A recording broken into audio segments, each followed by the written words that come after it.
What's up everyone, it's Charles here with Rocketpuncharmy to do my very first review of a Fans Toys figure. I do own a few Fans Toys things, but for some reason I just never get around to reviewing them. Either I get them way after they're released, or they're just simply that beautiful to me that I don't even want to touch them. I just put them on display.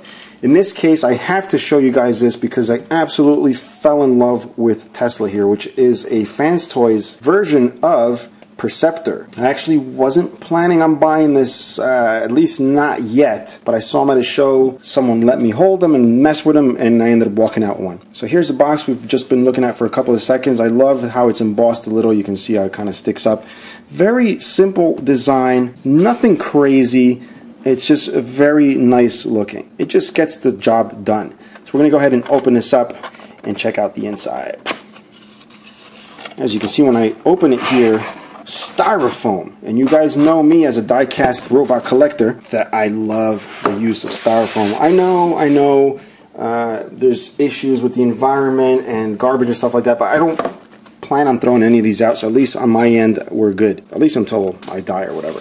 But it does come with the little instruction booklet here, which I won't be using. I don't think I need the booklet for the transformation, but it does come with a little spec card here. Again, here he is in the styrofoam. Styrofoam does have Fans Toys done up here on the front. Again, a lot of people don't like the use of styrofoam, but it's always an indication that what's inside is very special. And what's inside is indeed special. And it's this bad boy right here. Look at this thing.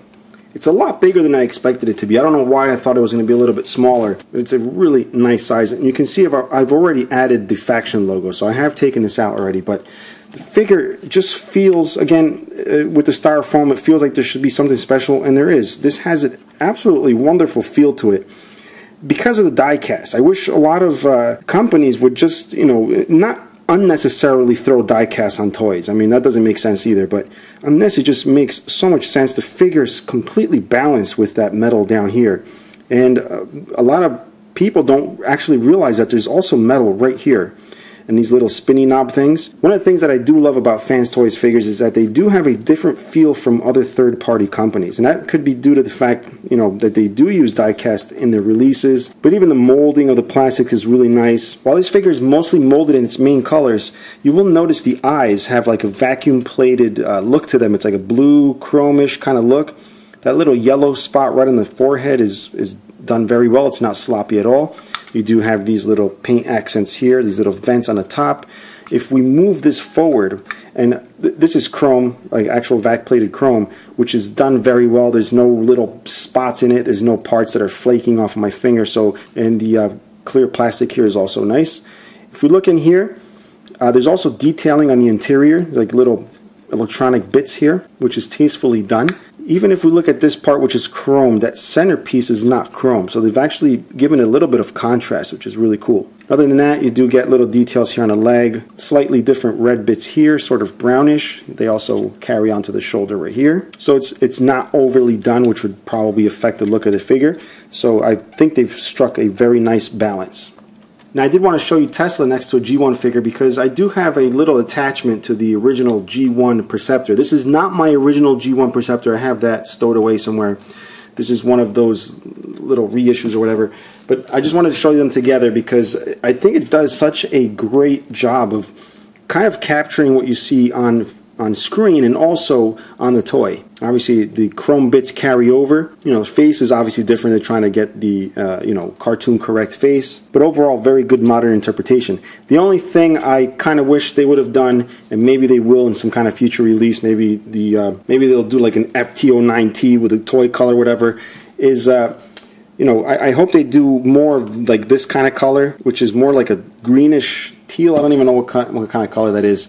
The set, actually, speaking of different colors, does come with some parts here which do offer a different color choice. This is more like a grayish blue. I don't know what that's supposed to look like. Maybe comic, I don't know. Maybe somebody can let me know. Not really interested in using these. These are going to stay in the box.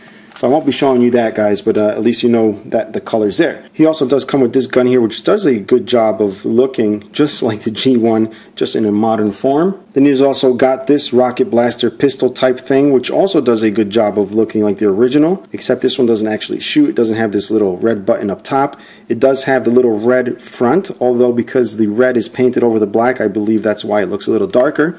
But it's a cool little feature that allows you to have the look of both guns for the modern figure. One thing I did notice about my weapon here is that there's a little defect, not necessarily from molding, but it looks like it got crushed somehow right out of the box, just like that.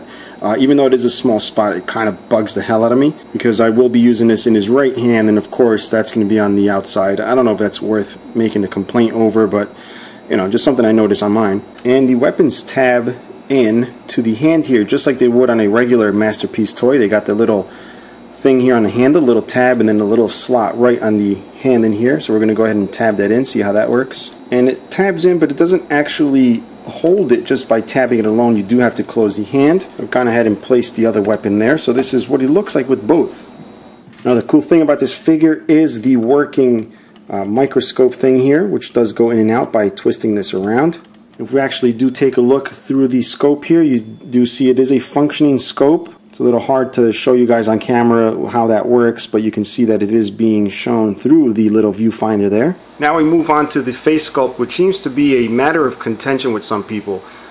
Looking back, referring to some of the cartoon stills that I found on the internet, there's different variations of his face. There's blocky faces, there's faces where the eyes are really close together. There's faces where it kind of looks like he doesn't have lips. It's just a lot of different things, but I think they really did a good job here. The eyes, I think, could have been slightly closer together to match some of the stills that I saw. Maybe tone down the lip a little bit, maybe on the ends kind of have it fade out and just really have the little part that's sticking out right here in the middle. But honestly, that's really nitpicking. I think they did a great job with the sculpt. Completely happy, and I absolutely love those vacuum plated blue eyes.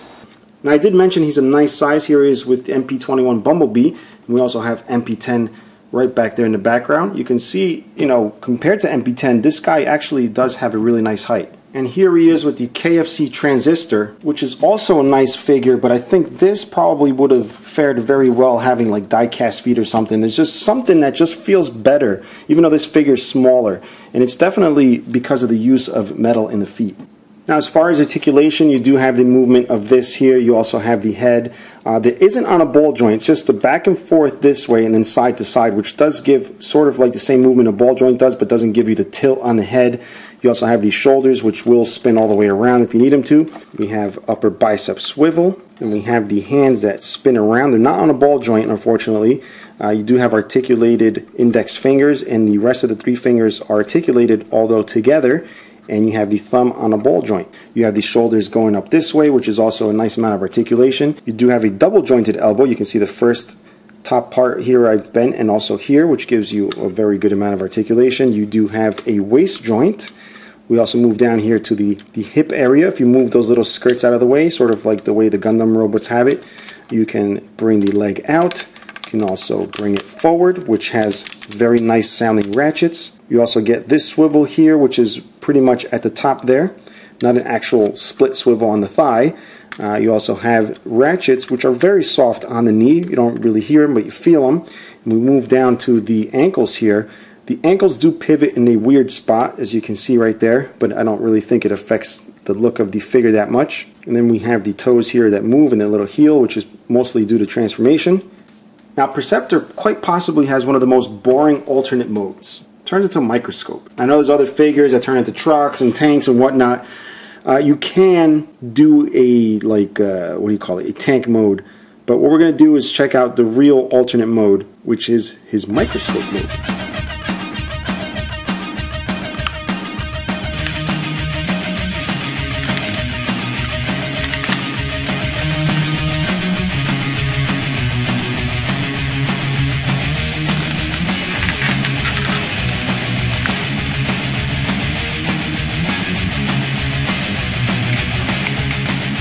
And there we have him in microscope mode. Nothing terribly fancy, but it does, remind me a lot of the actual G1 toy, which is a good thing. Again, I know there is a tank mode. I'm not going to show you that. I'll probably just show you a picture right up here. And there's several variations. There's fan-made variations. I think there's official pictures too of the tank modes. But this is how I like Perceptor. I don't want him to be a tank. I just want him to be a silly microscope and an awesome looking robot. And again, it does have the working microscope feature here. So if you want to look at silly bugs, place one on there, look at their little wieners and stuff, you can do that. And of course, I definitely have to show you what he looks like compared to the G1. Again, you can see they've done a great job in making it look like the original figure. So now that we have him back in rope, hey now, what's the big idea? It's got no head, say? So yeah guys, if during the transformation you said, how the hell did he get that to transform without any clearance issues? And it's because I had to take the head off. Because I too, no matter where I put the head, I had clearance issues, which caused a lot of stressing to the arm, so I didn't want to do that, so I took the head off. And just before we end this review, I did want to show you what Perceptor was designed off of, or based off of, which is this right here, which is the Microscope Robo. I don't know the exact name, but this is a real honest to goodness one. You can see from the decals being worn out, but it's an unplayed with condition, which I'm very happy to have. And I figured I'd just show you guys this because it is relevant to the review. But yeah, so if you guys want to pick this up, there's a link in the description below. Definitely recommend this if you like Perceptor and if you just like high quality toys in general. He looks great with all the other masterpieces, and I'm so glad I got him when I did. If you're enjoying the videos, guys, please make sure to subscribe, share with your friends. Also, if you want to support the channel, keep the reviews coming. You can go ahead and do so. Any questions or comments, you can leave them below. Until next time, bye-bye.